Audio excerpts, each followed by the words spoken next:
नमस्कार दोस्तों, आप सब लोगों का एक नई वीडियो में हार्दिक स्वागत है। आज की वीडियो में हम प्रॉफिट एंड लॉस का टाइप 1 क्वेश्चन लेके आए हैं और टाइप 1 में 3 प्रश्न दिए गए हैं। एक प्रश्न बहुत ही अच्छी तरह से हम समझाएंगे, उसके बाद क्वेश्चन 2 और क्वेश्चन नंबर 3 जो है इन दोनों को आपको सॉल्व करना है, साथ ही साथ हम भी सॉल्व करेंगे और आपको आंसर कमेंट करके बताना है। क्योंकि पहले में हम 2 मेथड बताएँगे, 2 मेथड से आप लोगों को सॉल्व करना सिखाएँगे।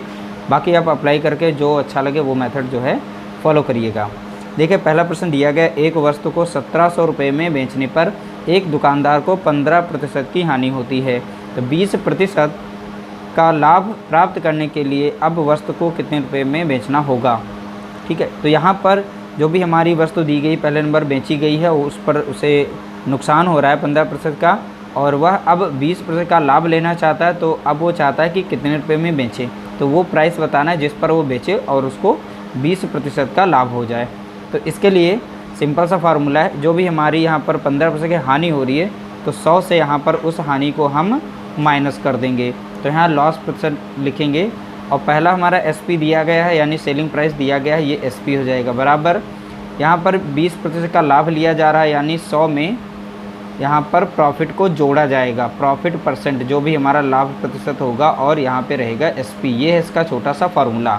इसके बाद एक दूसरे मेथड से बताएंगे, वो मेथड इससे भी आसान है।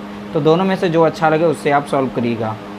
देखिए, यहाँ पर हम बेसिक तरीके बता रहे हैं जिस तरीके से आप सीख करके और बहुत ही अच्छे तरीके से एग्ज़ाम में आप क्वेश्चन को अटेंड कर सकते हैं। तो देखिए, यहाँ पर 100 से जब लॉस परसेंट को घटाया जाता है, यानी 15 को 100 से जब घटाएंगे तो यहाँ मिल जाएगा 85 मिल जाएगा। एसपी यानी पहला हमारा सेलिंग प्राइस दिया गया है 1700 यहाँ पे लिखेंगे, और बराबर में यहाँ पर देखेंगे 20% का लाभ हो रहा है, तो 100 में 20 जोड़ेंगे तो अब हो जाएगा कितना, 120 हो जाएगा। और एसपी हमारा 2 यहीं पर निकालना है। अब इसे काट सकते हैं, 17 × 5 = 85 कट जाएगा, 17 × 17 एक यहाँ पे 2 0 हो जाएंगे। तो यहाँ पे 5 × 5 और 5 दूना 10, यानी यहाँ पर बचेगा 20। अब क्रॉस मल्टीप्लाई करेंगे तो यहाँ 1 बचा, तो यानी एसपी रह जाएगा यहाँ पर। अब इन दोनों का यहाँ पे गुणा कर देंगे तो हो जाएगा 120 × 20 हो जाएगा। तो यहाँ पर करेंगे 12 दूनी कितना हो जाएगा, 24 हो जाएगा, 2 0 थे यानी 2400 आ जाएगा। नया इसका सेलिंग प्राइस कितना आ जाएगा, तो आप बताएंगे 2400। तो राइट आंसर हमारा यहाँ पर निकल चुका है। अब चलिए दूसरे मेथड से इसे सॉल्व करते हैं। देखिए, जब वह वस्तु जो है 1700 रुपये में बेची जाती है तब उसे 15% की हानि हो रही है, यानी कि वस्तु जो है 85% पर बेची जा रही है, तभी तो 15% की हानि हो रही है। तो सेलिंग प्राइस उसका कितना रहा, 85%, और 85% बराबर है 1700। तो 1% बराबर कितना हो जाएगा, तो इस 1700 को 85 से भाग दे देंगे। ठीक है, तो 17 से कट जाएगा, 17 × 5 = 85, और यहाँ पर 17 × 17 यानी ऊपर हो गया 100, तो 5 से फिर कट जाएगा, 5 दूनी 10 यानी यहाँ आ जाएगा 20। तो 1% की वैल्यू कितनी आ जाएगी, तो आप बताएंगे 20। ठीक है, और यहाँ पूछा गया यानी 20% लाभ प्राप्त करने के लिए कितने का बेचा जाए, तो लाभ होगा तो 100 में जोड़ा जाता है। तो अब हमें 120% की वैल्यू पता करनी है। तो 1% की वैल्यू बराबर है 20, तो 120 बराबर यानी 20 गुणे हो जाएगा 120। ठीक है, तो 12 दूनी 24 हो जाएगा, 2 0। तो ये देख सकते हैं, यहाँ पर इस मेथड से भी आप इसे सॉल्व कर सकते हैं और इस मेथड से भी आप सॉल्व कर सकते हैं। चलिए इसका दूसरा प्रश्न सॉल्व करते हैं। अगला प्रश्न दिया गया, एक व्यक्ति ने एक कालीन 360 रुपये में बेचा और उसे 10% की हानि हुई। 20% का लाभ प्राप्त करने के लिए इसे किस कीमत पर बेचा जाना चाहिए। सेम टू सेम है, हम दोनों मेथड से इसे सॉल्व करके दिखा रहे हैं। तो पहले नंबर पर यहाँ पे दिया गया है 10% की हानि, तो 100 से 10% हानि लिखेंगे तो यानी 90% का बिका, यानी 100 से जैसे 10% माइनस करेंगे तो 90 बचेगा। पहला हमारा एसपी सेलिंग प्राइस कितना है, 360 लिख देंगे, बराबर अब प्रॉफिट ले रहा है कितने का, 20% का, यानी यहाँ पर वैल्यू कितनी आ जाएगी, 120।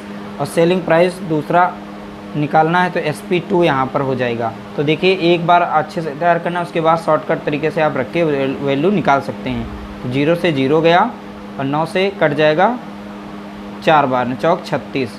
अब क्रॉस मल्टीप्लाई कर देंगे, यहाँ पर 1 है यानी एसपी बराबर कितना हो जाएगा, तो देखेंगे 120 × 4 हो जाएगा, यानी 12 × 4 = 48, 1 0, तो 480 आ गया। देख सकते हैं, छोटी सी यानी छोटा सा प्रयास करेंगे तुरंत आंसर आ जाता है। चलिए दूसरे मेथड से भी बता देते हैं। इसका आंसर आ जाएगा ऑप्शन सी। अब देखिए दूसरे मेथड से, जब यहाँ 10% की हानि हो रही है यानी वो 90% में बेचा जा रहा है, ठीक है। 90% की कीमत कितनी है 360, जब 360 में बेच रहा है तो 10% की हानि हो रही है यानी कि 90% पर बेचा जा रहा है, तो 1% की वैल्यू कितनी हो जाएगी, तो 360 को डिवाइड करेंगे 90 से, 0 से 0 जाएगा, 9 कम 9 और 9 चौके 36, यानी 1% की वैल्यू कितनी आ जाएगी, तो आप बताएंगे 4। और यहाँ देखिए 20% का लाभ लेने के लिए यानी कि अब 120% की वैल्यू निकालेंगे, तो 4 गुणे कितना हो जाएगा 120, तो 12 चौक 48, 1 0, तो देख सकते हैं इसका आंसर निकल चुका है 480 निकल चुका है। दोस्तों अगला प्रश्न दिया गया है, इस प्रश्न को आप सॉल्व करके और इसका आंसर जो है कमेंट करके बताएंगे। देखिए यहाँ पर बहुत ही सिंपल सा क्वेश्चन है, 2 क्वेश्चन थे, मैंने सेम टू सेम क्वेश्चन रखे थे प्रैक्टिस के लिए, और टाइप 1 था, इसके बाद टाइप 2 आएगा, क्योंकि नेचर हर एक नेचर से आप लोगों को रूबरू कराएंगे और सभी नेचर के प्रश्नों को देंगे और बहुत ही अच्छी तरीके से प्रैक्टिस करवा देंगे 2-2 3-3 प्रश्न लेकर, ताकि आप जो हैं बहुत ही अच्छे तरीके से एक्सपर्ट बन सकें और जैसे एग्ज़ाम में बैठें तो आप वहाँ फटाफट उनको अटेंड करके सॉल्व कर सकें। तो देखिए यहाँ पर प्रश्न दिया गया है, एक व्यक्ति को एक वस्तु को 1045 रुपये में बेचने पर 5% की हानि होती है, 15% लाभ प्राप्त करने के लिए वस्तु को किस कीमत पर बेचा जाना चाहिए। सेम टू सेम है, आप इसका आंसर कमेंट करके बताएंगे, ठीक है। तो और इसका आंसर जो है आप कमेंट करके बताएंगे, उसी तरीके से लगना है, सेम टू सेम मेथड से। उम्मीद करते हैं आप लोगों को वीडियो अच्छी लगी होगी। वीडियो अच्छी लगे तो लाइक करिएगा, शेयर करिएगा।